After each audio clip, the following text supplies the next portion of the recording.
Next up, we have this amazing panel. Here we go, folks, of speakers. And the topic is the military of the future is trans inclusive.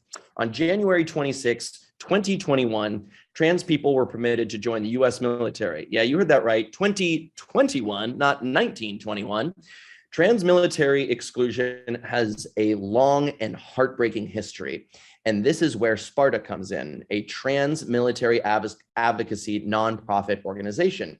Here to talk about SPARTA's work and how you can get involved are SPARTA's president, Bree Fram, and a USSF lieutenant colonel, and let's see, I'm going to mess this word up, but an engineer, and they can introduce themselves a little bit better. And we have an amazing panel here.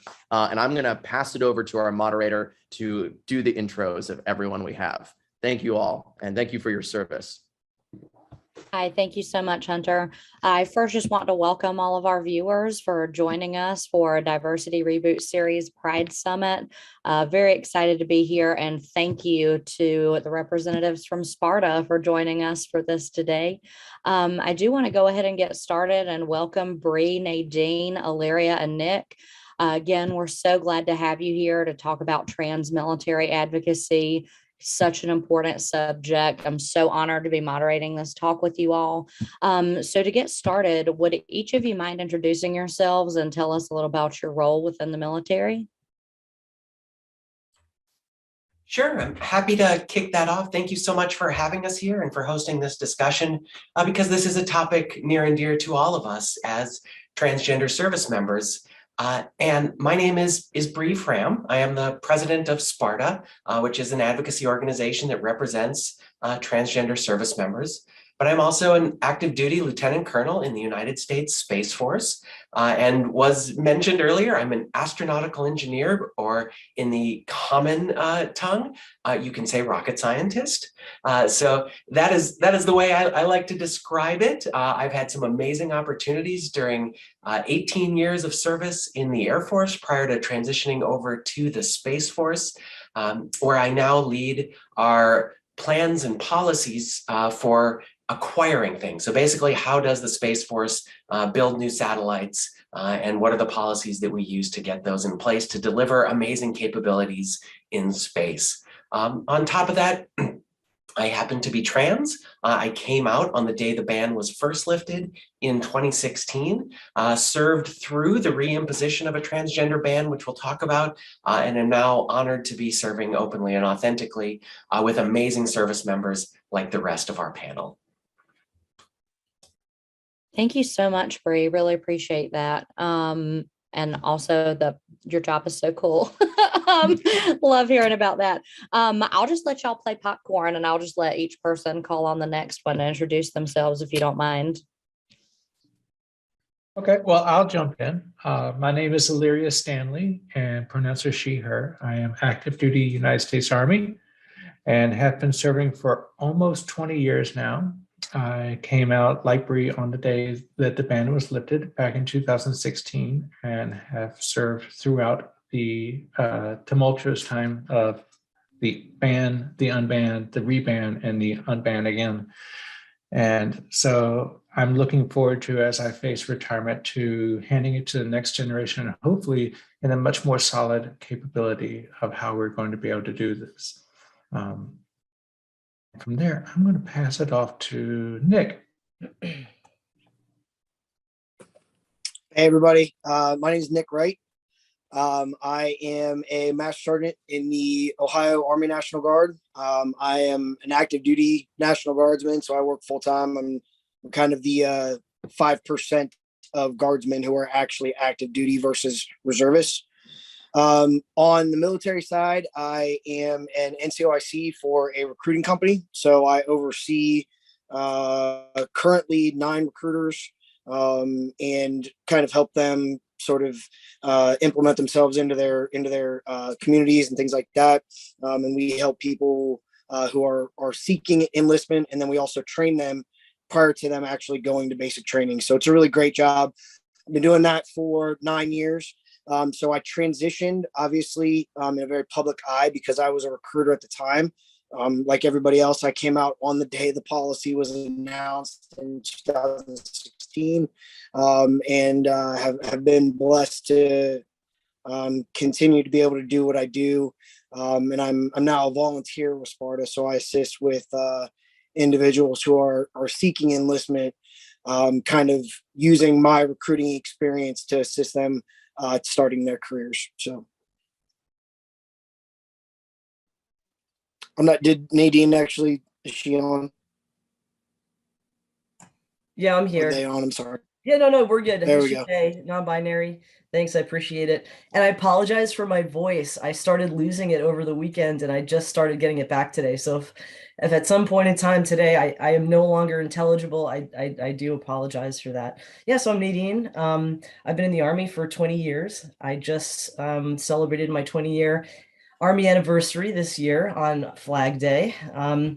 And yeah, so, half of my career was under Don't Ask, Don't Tell. And then another portion of my career was under, don't say trans. And then because it just wasn't part of our vernacular. And then, there was the ups and downs of the various administrations. And so now I openly serve as a trans person. And as I'm a major promotable to a lieutenant colonel here soon, ready to take the reins and step up and assist our senior ladies, gentlemen, and non-binary folks that have been really holding this torch, lit the torch, and have been holding this torch through various storms. And so jumped into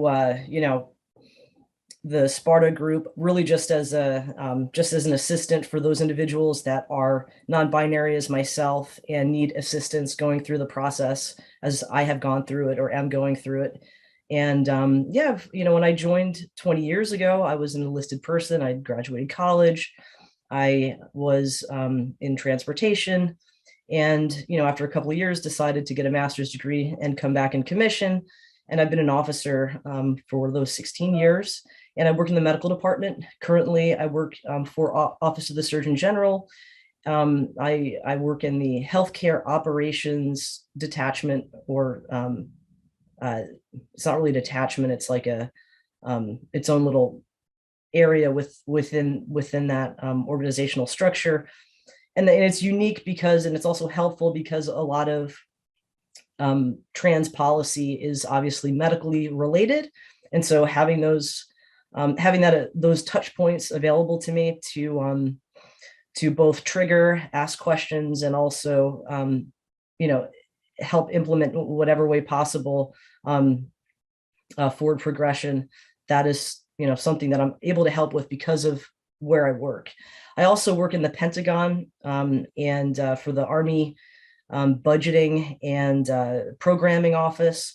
And they write new programs and capabilities. And believe it or not, anytime we create a new medical program, or we want to include more individuals or more types of medical practices, that includes sort of writing new programs. And so I'm also able to help from that aspect as well. So that's who I am and how I've been able to sort of offer support in the short period of time that I've been working with SPARTA.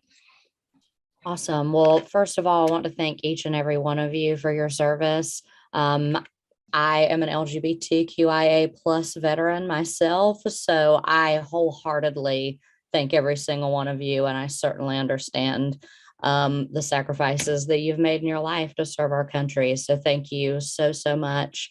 And that being said, let's just get right into it. The first thing that I'd love to hear from you all is, can you all take some time to outline what the United States military's policies about trans service members are right now?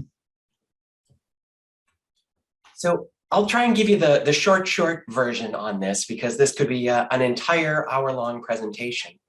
But trans people have served in the United States military since the Revolution. What we don't have is great documented evidence because for the vast majority of that time, we had to hide who we were.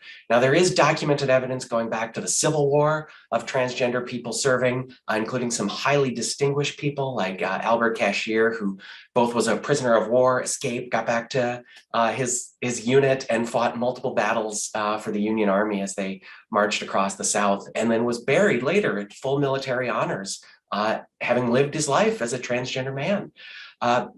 But for the most part, we have been banned, and formally so by medical policy up until very recently. A lot of people are familiar with Don't Ask, Don't Tell, which was repealed in 2011. But that was a policy, a law, in fact, in place that prevented the open service of lesbian, gay, and bisexual service members. So when that was repealed, a lot of people celebrated, but it didn't include trans folks. Again, we were banned by medical policy until 2016, when in June, Secretary of Defense Ash Carter, after a study, allowed the open service of transgender people. So we made this amazing high point where many of us came out. We were able to be open and authentic with who we were, but it wasn't to last. Because in the summer of 2017, out of the blue, President Trump, in a series of 3 tweets, said that transgender people should neither be allowed nor able to serve in the military in any capacity because we were an enormous disruption and a burden on the service. Despite at that point having a year of open service and people doing so honorably. We had to figure out, is a tweet an order? How does that actually work for any of us? But when the DoD, Department of Defense, tried to put policy in place, there were immediately court cases filed against that policy as being discriminatory. There were a number of lower courts that issued injunctions against it because it was found to be discriminatory. Yet in 2019, the Supreme Court said that while those cases worked, the administration was allowed to put a policy in place, again, formally banning trans people. So those of us you see here became an endangered species. There were about 1,600 of us at the time who were still serving, but no one new could come out and no one new could get in as of April 2019. Thankfully, in one of his early actions as president, President Biden overturned that decision.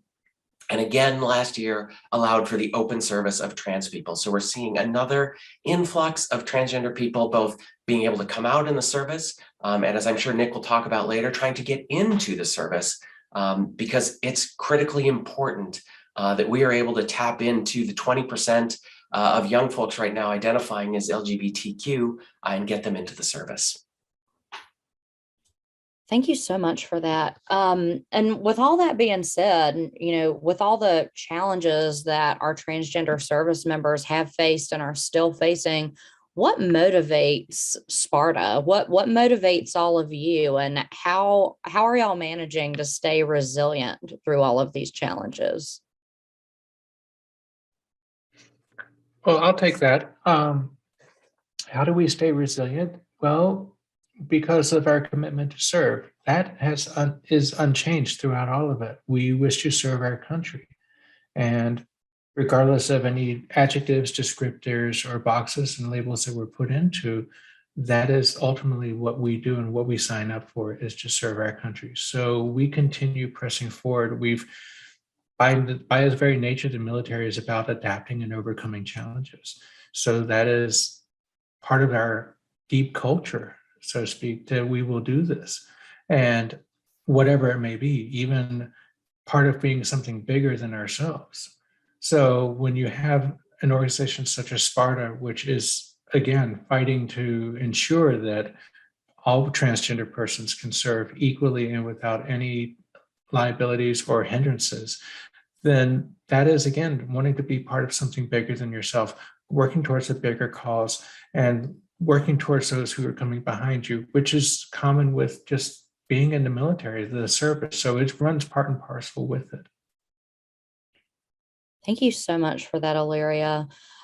So as everyone that's watching this knows, you all are representing an organization called SPARTA, which is a nonprofit trans-military advocacy organization. Could you all take some time to describe the mission of SPARTA and what are some of SPARTA's current legislative priorities?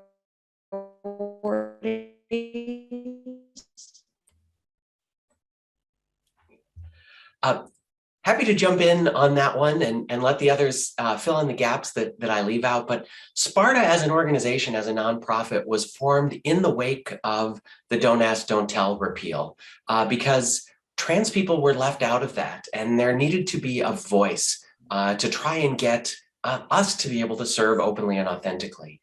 And historically, trans rights within the United States have been about 10 to 20 years behind lesbian, gay, bisexual rights.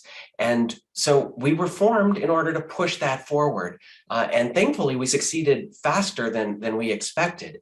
But what SPARTA has really done is it provides a forum and a group for people to get together, bond with one another, understand that they're not alone, and figure out how to navigate the challenging policies that are out there right now.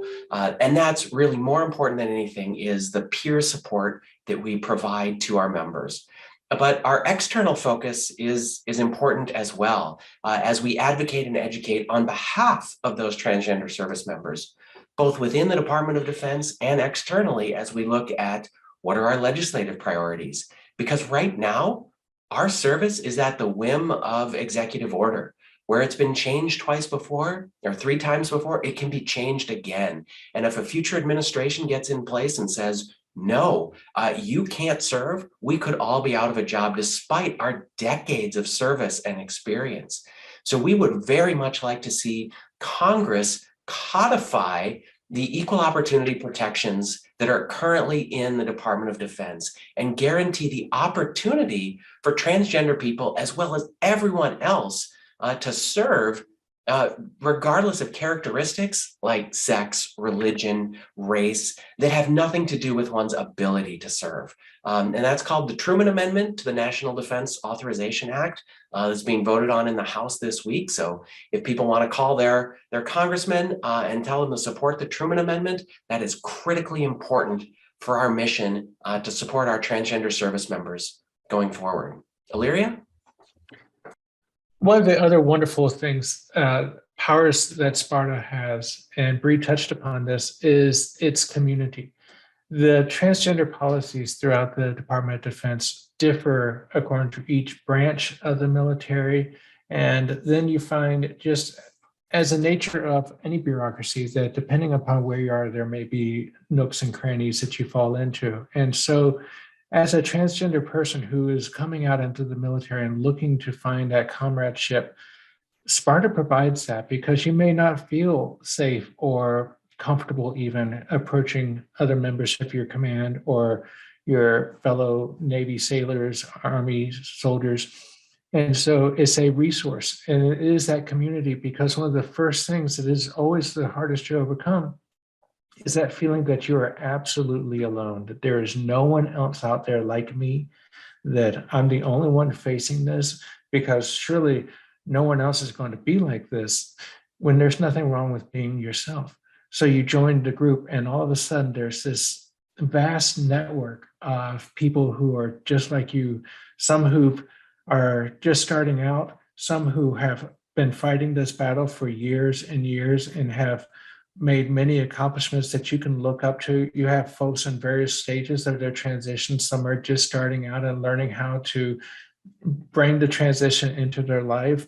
And then there are others who this is nothing to it anymore, and they've accomplished their transition that they're wanting to achieve, and then can help you and see, like, this is how it's done, and this is okay, and there's going to be missteps, and that is okay as well.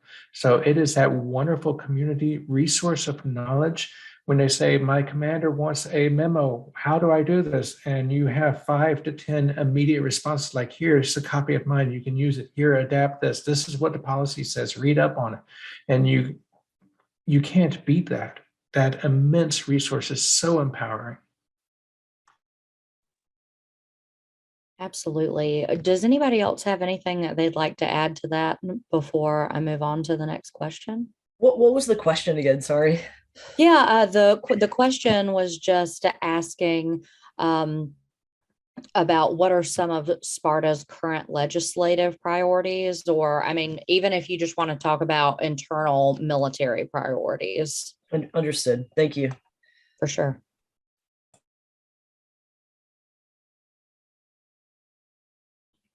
All I right. guess I can Well, kind of jump in a little bit if that's all right. Sorry. yeah, A of little course. delayed Go on that. ahead. And I'll probably talk about it again a little bit later. But on our side of things, when we're talking the Future Warriors piece, it's assisting people who are moving forward with that.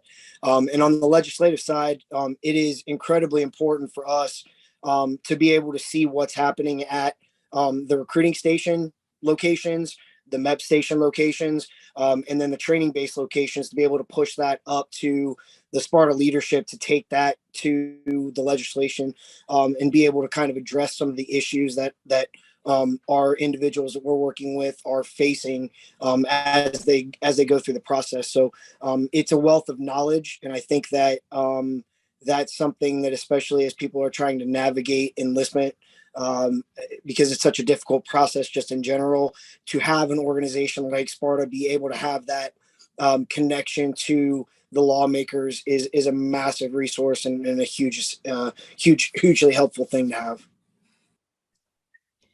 Absolutely.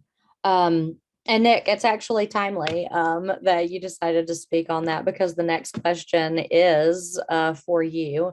I did want to spend some time asking about what are some of the biggest challenges in the recruiting world for future soldiers, and do you have any advice for anybody that might be listening that's hoping to join and may not know how to navigate the recruiting process and MIPS and all of that? Yeah. I know it was difficult for me when I went through it. So, Well, and I can tell you, it's only gotten harder. So some of the biggest challenges for sure, we have a population in the United States where less than 24% of individuals across the country qualify to join the military as a whole anyways. And so transgender individuals unfortunately have kind of an uphill battle, because we have, or we tend to have a larger medical history, which turns recruiters off. So that is a very large challenge that they have to face, specifically trying to overcome some of the maybe misdiagnosis that may have come with us coming to terms with our gender identities and things like that. Maybe they were diagnosed with depression and anxiety, but it was just them kind of understanding their gender identity, and as they transitioned, the symptoms of those things may have gone away, but they never really went to get that cleared up. So that's a big issue. The military has recently implemented a program called Genesis, which on the recruiting side of the house is a wonderful tool, but incredibly difficult, because your entire medical history is going to be viewable to the MEPS doctors. And so that gives the MEPS doctors the ability to look into it and say, well, you have this depression diagnosis, you were never cleared from it. You went through transition, but you still have depression. So our individuals trying to join tend to have to go back and obtain a lot of medical documents, and it's an incredibly long process. And from the recruiting side of the house, recruiters across the country right now are struggling to find individuals who are qualified and interested in joining the military. So when they find somebody who's going to take a very long time to process, they will shy away from that, because they're looking for what we call the unicorn, which is, somebody out of high school who's never lived anywhere, never had any job, who's got like 2 brothers and sisters, no medical history, that kind of stuff, where they can put them in right now, because that's what their leadership is asking them to do. So the biggest challenges are going to be finding a recruiter who you trust, first of all, and who is willing to work with you, and then ensuring that you have your medical records and information ready to go, so that when you walk into the recruiter office, they understand that you're not kidding around, that you're actually truly serious about wanting to join. As far as advice goes, really just a couple main ones. First and foremost, again, going back to ensure you're working with your doctor to obtain your medical records, because we have to sometimes go to surgeons and endocrinologists and primary care physicians and multiple different places to obtain sometimes a lengthy medical track record. So that's a big key, but also ensuring that you have clearance from all of that stuff. So for example, if you go and have surgery, you may not ever see that surgeon again, because you don't need to go for follow-up. but they have to clear you in order for you to have full medical clearance to join the military. So that's kind of a big thing. Understanding Genesis, it's an electronic health record system. You're not going to hide anything. Years past, people will have said, "Oh, you don't have to ever bring that up. That's not a thing anymore." So if you have something in your history, you have to disclose it. You have to make sure it's taken care of. You have to make sure that your recruiter's tracking that so that it doesn't become a problem later on. And then understanding that you are going to be your number one advocate. Your recruiters are only going to fight so far. The MEPS doctors are only going to fight so far. The liaisons are only going to fight so far. You have to push and you have to drive and you have to do everything that you can on your end to ensure that the process is going to be smooth for you. And that starts with knowing and understanding the policies. So you have to understand the Department of Defense instruction on medical accession standards. You have to understand the processing manual for MEPS. You have to understand the Army directives and the Air Force directives and all those things that include transgender service. All of that is important to understand. And that's where we come in. So reach out to us because our staff on the Future Warrior side of the house, many of us are recruiters or have been recruiters and are also transgender. We have people who have been drill sergeants at the training bases. We have people who are trailblazers for this policy in general, so they know what it's like to go through and have to try to fight for advocacy and things like that. So we are a wealth of knowledge to assist people in kind of navigating that process. Go to the recruiter prepared. Have everything in hand when you go there. Have all of your documents ready to go, your medical documents ready to go. Have the policy printed off and taken with you because a recruiter's like, "Oh no, we don't enlist transgender people." Well, you're wrong because here it is in the policy. This is the process. I'm allowed to be on hormones. Here it is in the policy, things like that, so that you can go and again advocate for yourself. And then, like I said, just reach out to us. Let us help you. Let us fight the battles for you when they need to be fought. When we can fight them, understanding that not everything we're going to be able to have a handle in, but we may be able to catch the ear of the right person to, fix maybe a small thing that, can assist with the process. So, but yeah, that's pretty much all of it. It's awesome. I'm sure that we have some viewers that really appreciate that advice. I wanted to move along to Alleria. Would you be able to tell us about some issues that are facing military families with LGBTQIA+ dependents? What effect do discriminatory state and local laws have on those military families? Well, thank you. This is a very scary time for families who have LGBTQIA dependents, especially children.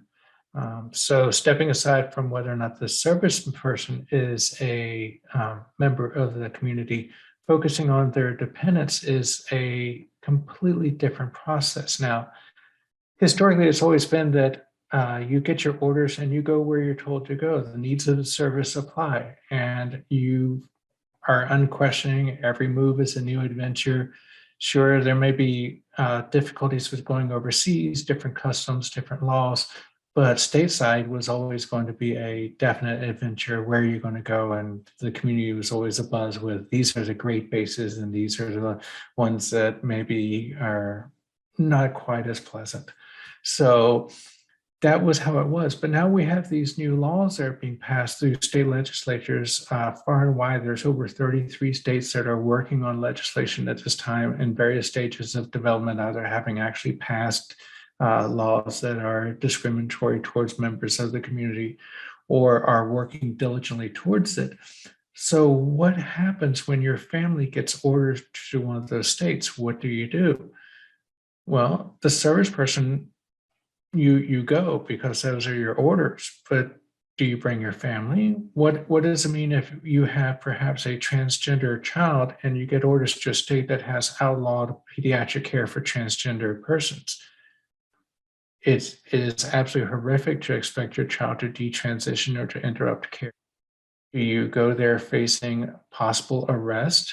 How do you seek care? Do you decide to split your family and live separately for the duration of the tour? Something that may definitely be common during, of course, a combat deployment or an overseas deployment, but it's been uncommon to ever think about doing here in stateside. Now, these are not random, rare possibilities. A lot of the military community is based within these states. If you are in the Army and you're a senior enlisted and you wish to attain the rank of Command Sergeant Major, the highest rank that you can as an enlisted person, you will go to Fort Bliss for a year and take your family. If you're in aviation, you're going to go to Fort Rucker, Alabama. The Air Force is very heavy in Florida. You have some of the largest military bases there are in Texas. Army medicine, actually all military medicine, is based at Fort Sam Houston in San Antonio, Texas.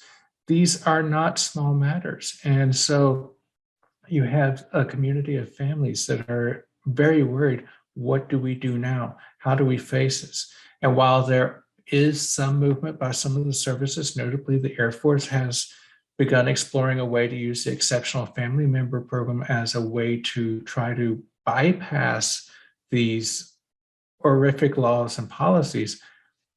It's not universal yet, and it is only a patchwork of Band-Aids. So the families are having a very difficult time, and there's a lot of fear and anxiety within the community there. Thank you so much for telling us all of that, Alleria. That is all absolutely heartbreaking and absolutely horrific, as you said. Did anybody have anything that they wanted to add to what Alleria was just speaking to us about? Okay, I'll keep us moving then. Our next question is for Nadine. One of the next frontiers for military service is including non-binary and intersex individuals. Is this a realistic goal, and how do we get there? What needs to change? Absolutely. So I'll start out with a basic math problem. So if 24% of the population is eligible to serve, anytime we put a constraint on that already low number, we're reducing our eligible pool, right? And for our national defense strategy, it is important for us to be able to maximize the number of individuals that are eligible to serve, right? So that we always have a steady pool of human beings to pull from to serve in whatever capacity. And so currently, if we're looking at, my generation, so I'm like a Zennial, right? We're 1980. We're looking at about a 10% LGBTQ population, but the younger generations are that percentage of LGBTQ is increasing to 20-30%, depending on, what studies you read, what articles you read. And so if we prevent those individuals, constrain those individuals from serving, we are now taking that already very small eligible population and making it even smaller. And every generation, it's getting smaller and smaller. So to solve a simple math problem, if trans people can serve, they should be able to serve. So that's my very basic answer without any feelings or any emotions or any experience attached to it. I would tell you that it's probably one of the easiest ways to allow people to serve because it comes at no cost. So me as a non-binary person, I may or may not seek medical intervention. We are a small population, just like the rest of the trans community. And and if we do seek medical trans care, that number pales in comparison to the overall medical cost for all service members and their families and retirees and such. And so it's really one of the easiest things to do because all we need to do is change policy. It's just words on paper. And yes, we have to go into systems and update systems, and we have to print out new pieces of paper. But again, that's the cost of that is minimal. And then but the issue is we're dealing with a culture of this binary culture, male, female, masculine, feminine. And, the non-binary people like myself, we challenge that. So female at birth, identify as non-binary. If I don't change my gender marker, which I don't have to now with the new policy, it still forces me to remain at the readiness rate for females and also the grooming standards for females. Well, what if we created, a third gender, like an X marker for those of us that don't want to be in this binary, defined by this binary system, and allow that service member. And these are just hypotheticals. These are all ways that we have tried to shape policy moving forward. Could that individual have an X identifier and then choose either male or female standards, and then ensure that they meet them. These are, so it's all very I would say it's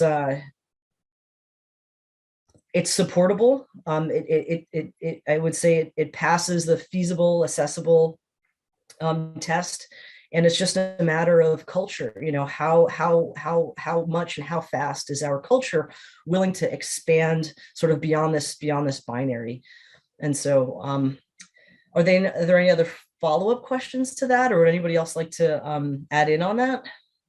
Actually, I have a question from the audience that I think fits in perfectly with what you were just talking about, Nadine. And that question is, gender identity and gender expression training was made mandatory by the Army. How do you think this training was helpful, or do you think it was? So the way I'm tracking it, and I have a copy of the most recent Army training on that, I do believe that the original date was mid-June, and that date has been rescinded to mid-September due to a number of problematic items within the training that, from my perspective, were not only transphobic, were also, against potentially against went against the premise to not cause harm and to be respectful of trans people.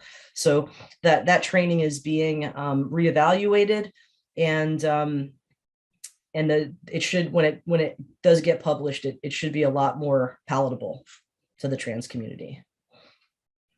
Thank you for clarifying that. Did anybody else on our panel wanted to speak to that question specifically from the audience? Alleria, I see you have your hand up, and Nick. I think it's also, when the training will be resumed, it's important in how it is framed.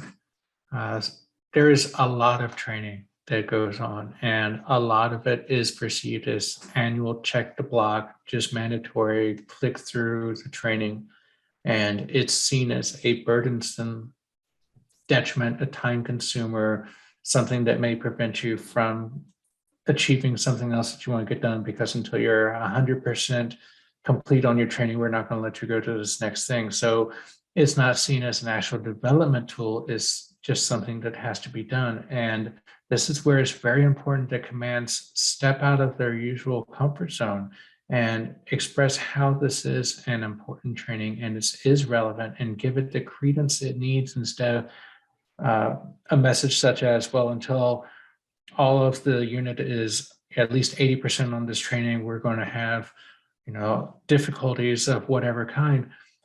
Let it be from the leadership that this is important, we've taken it, and here's how it's been valuable to us, and here's what we've learned from it.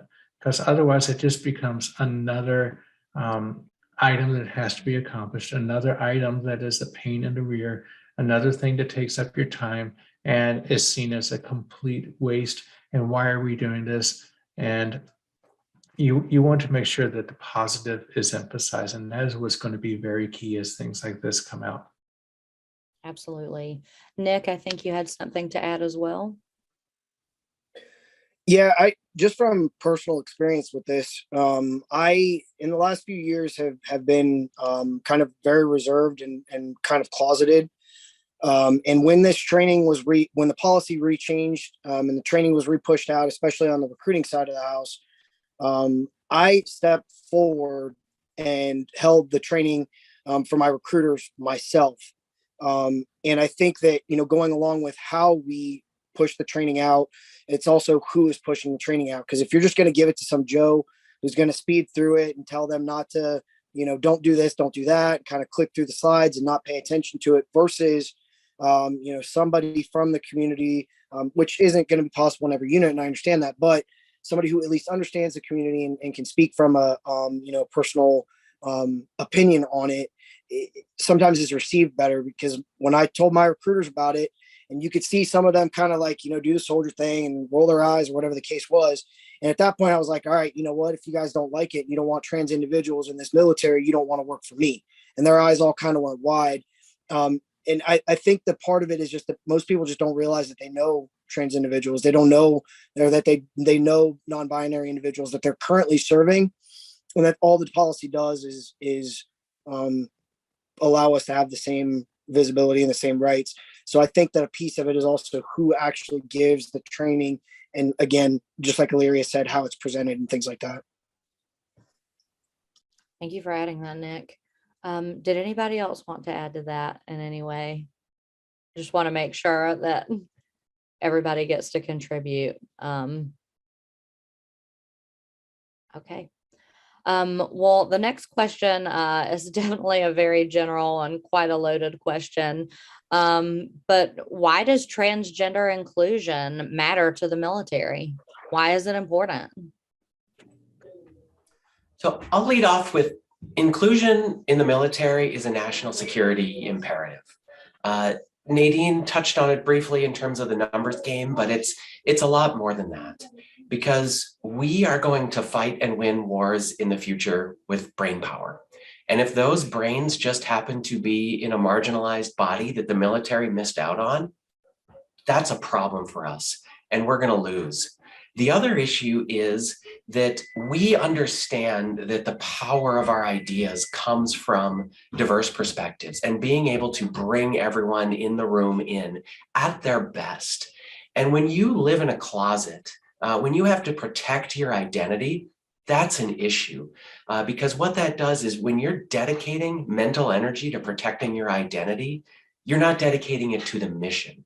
So when we create an inclusive environment where everyone is allowed to be their full selves and bring that to work, that energy that they were dedicating to protecting themselves dissipates.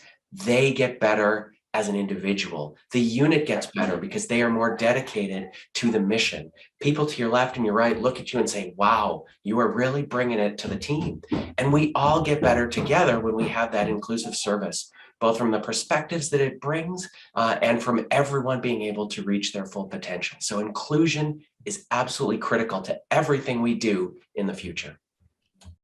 That was so perfectly put. Just, here for all of that completely. Did anybody want to add to that? I'll jump in. Diversity is definitely a force multiplier, which is a military term for getting as much as you can out of the assets that you have. And when you have the folks coming from different perspectives, you have so much more experience to build upon. I like to say that I do not know what it's like, for example, to grow up being a Latina. I don't have any idea what that is like. So I don't know how to incorporate that into the mix of resources. But when you have representatives from all these diverse cultures and experiences coming together, then they have that past. One of the things that is true in the military is that you often end up fighting the last war. And so when you don't have that imagination and you stay stuck in the patterns and the lessons from previous wars, and you just keep doing what has always been done while your adversary adapts, then you will be defeated every time because you've not changed and moved with it.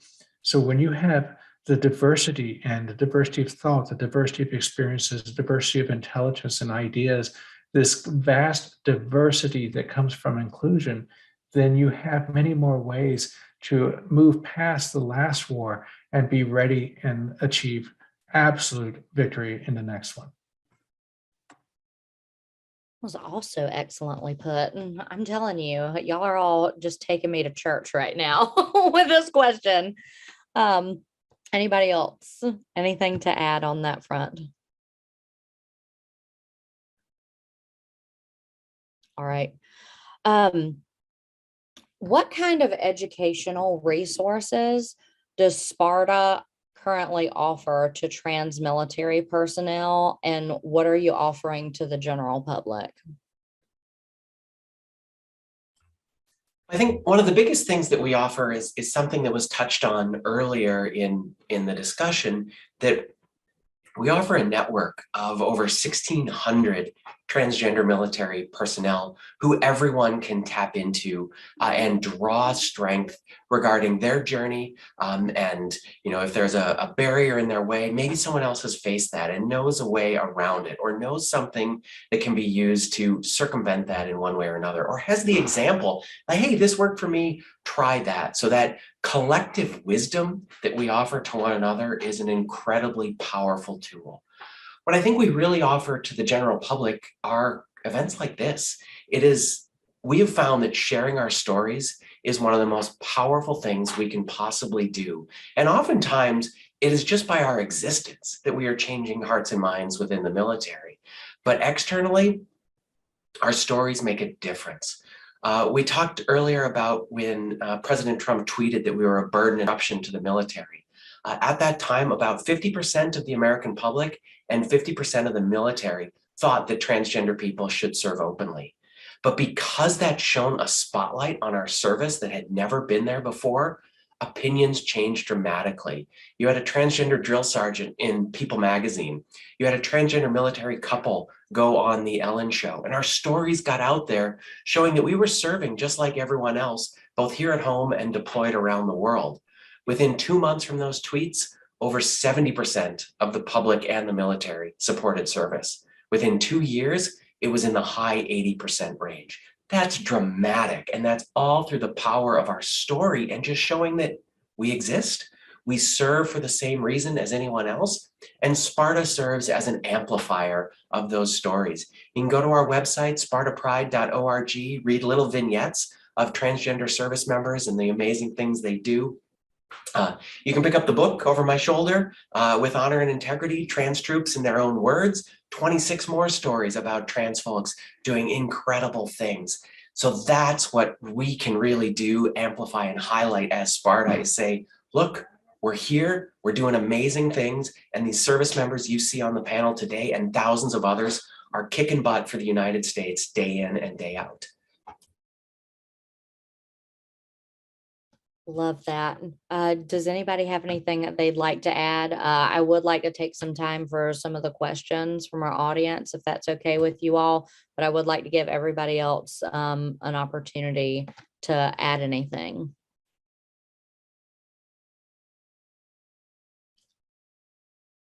I would just like to say that, Bree and Alleria very eloquently put, as always. And what really motivates me the most to get involved is not myself at all, actually.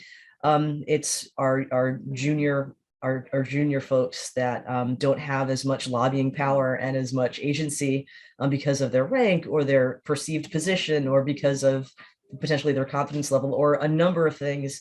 And nothing gets me more motivated and amped up than being able to help, soldiers that, they have, raised their hands and dedicated their lives to service. So nothing brings me more pride and joy than being able to do that.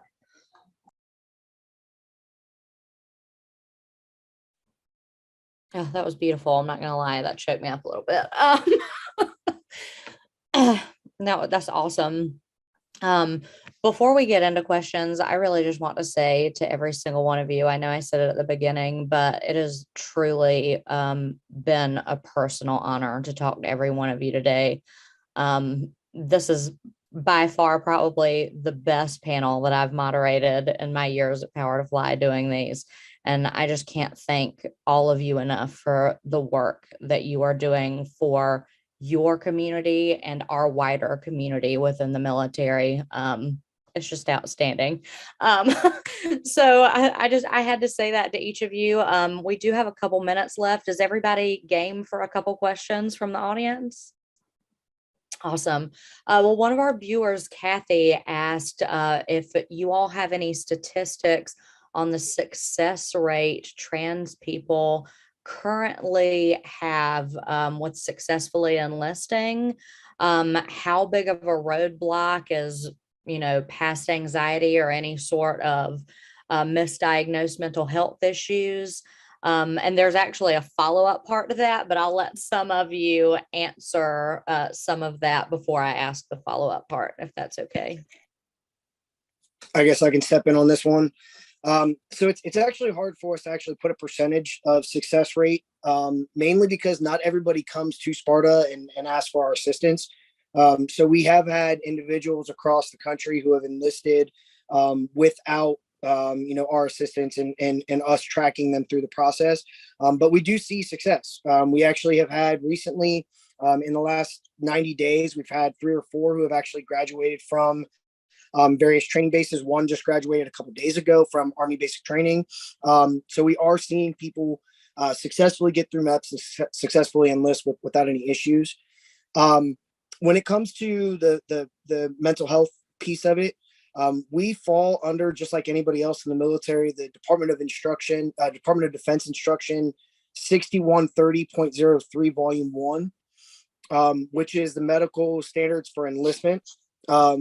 And that outlines guidelines regarding past anxiety and depression. There's generally a time period where if you've not had treatment for 24 months, you haven't been on medication, you haven't been seeking counseling for those issues, it's a non-issue. So as long as you fall within the guidelines, a history of that is not going to prevent you from enlisting, as long as it's not a current issue. And that's the key piece is, are you currently seeking treatment for it? And the reason for that is because the military, we need to, you're still a person, and we need to make sure that you are healthy and safe. And we don't want to put you under additional stress that comes from serving in the military, basic training, those types of things that may cause you to be an additional danger to yourself, which is the only reason why there's even stipulation on it. So if I could add, this brings up an interesting point about why this is basically impossible to track. And this is a legacy of Don't Ask, Don't Tell, because after Don't Ask, Don't Tell, the Department of Defense considered sexual orientation to be a personal and private matter and prevented any data collection regarding sexual orientation. And that is extended to gender identity as well.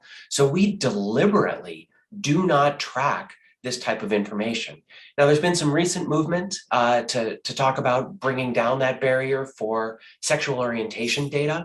And thankfully, last week, there was an executive order signed by President Biden to encourage additional sexual orientation and gender identity data collection within the federal government. So that may allow us to better understand what is actually happening for people that are willing to voluntarily disclose this type of information. But with so many policies out there, that have an impact based on a characteristic that an individual holds, whether that's race or gender, sexual orientation, gender identity, we're asked to bring the data in terms of solving the problem. And for ideas and issues relating to the LGBTQ community, we often can't bring that data. And we have to use organizations like SPARTA to collect anecdotes to try and make policy differences. So if we can get that changed, collect the data, that'll help us drive better policy as we move forward once we have it. Awesome. And then the follow-up part, I'm sorry, Alleria, were you about to say something? I'm happy to pause on the follow-up. I was just going to say quickly, it is sometimes very difficult to identify a population that often tends to shun labels and being identified. So that makes measuring much harder as well. Yes. So Kathy's follow-up to that question was, do any of you know of any successful out-trans appointments to our military academies or our ROTC scholarships? So the answer is yes. There are trans cadets. There are trans folks at the military academies. At the academies, we're not aware yet of anyone who was appointed to the academy already and was out prior to that, but they are definitely there. We have cadets and we have had some folks already graduate from ROTC in the academies and join us in service. So we're thrilled for those opportunities as we bring in trans folks through every avenue the military has. That is so excellent to hear. I was really hoping that you were going to say yes, and you did. That's excellent. Did anybody want to add anything to that? I do have. I think we can do maybe one more question. All right, Dr. Angela wanted to ask, how can we as allies and advocates support those in the military who have, are, or will transition?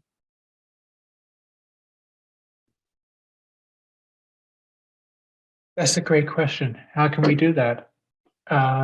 First of all, you would support them as you would anyone else who's joining the military, which is a big goal and a difficult challenge and a large change in someone's life. So absolutely, just support that to begin with. As far as supporting them as allies, you support them in a way that they will express to you how they wish to be supported. One of the little things that you can do to make things such as being transgender much more a non-issue, a non-topic, is if you look at the speaker screens as we've been coming up, many have their pronouns listed. And that's something that you can do even if you don't identify as transgender whatsoever, because it means that you understand the importance of pronouns and the importance of expressing which pronouns apply to you, and that you are a safe place to do so. So that is one of the smallest little things that you can do that has such a great, huge impact. It's a wonderful ratio of impact to effort. Something else that you can do is when you find that they're being joined in the military, help them find the resources such as SPARTA and other organizations out there that they can connect to. Let them find mentors who will help guide them through it. And that can easily be done through resources such as our website, spartapride.org, or on social media, we can be found there as well. We have both our Future Warriors group that we work with to help those who are coming in who have not yet joined prepare for the military, prepare for the challenges of their specific branch.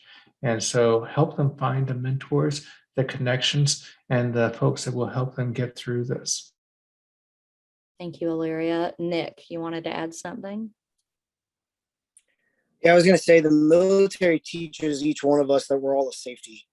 And I think that a part of being a true ally, especially to a group of individuals that may face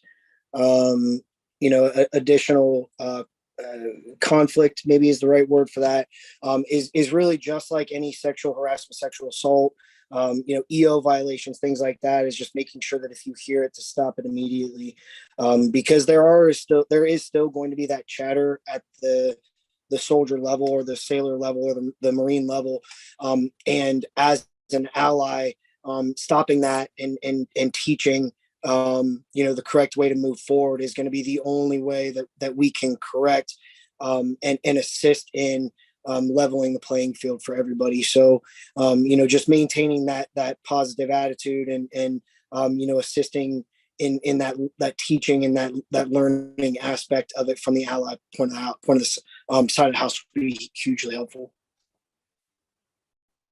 Thank you, Nick. Well, we're almost out of time here. I want to once again thank you all for joining us today. I've got some comments here in the chat. It seems like our audience really felt like you were all an excellent group of true experts, and everybody has learned a whole lot and just really appreciates this representation today. If y'all have any final words before we jump off, feel free to say them now. And if not, then I'll pass it back to Hunter. Just thank you so much for having us out there. The true power, again, comes from sharing stories, and we're always happy to take an opportunity like this to do so.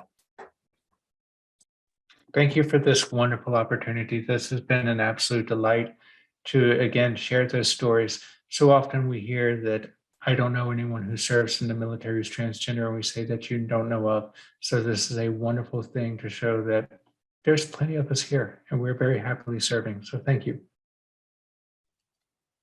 Yes, definitely. Thank you guys very much for the opportunity. It's been a pleasure. Thank you all so much. I think I speak for Power to Fly and all of our viewers when I say that the pleasure has been all ours. Thank you so much for your service, and I hope that you'll come back and join us again.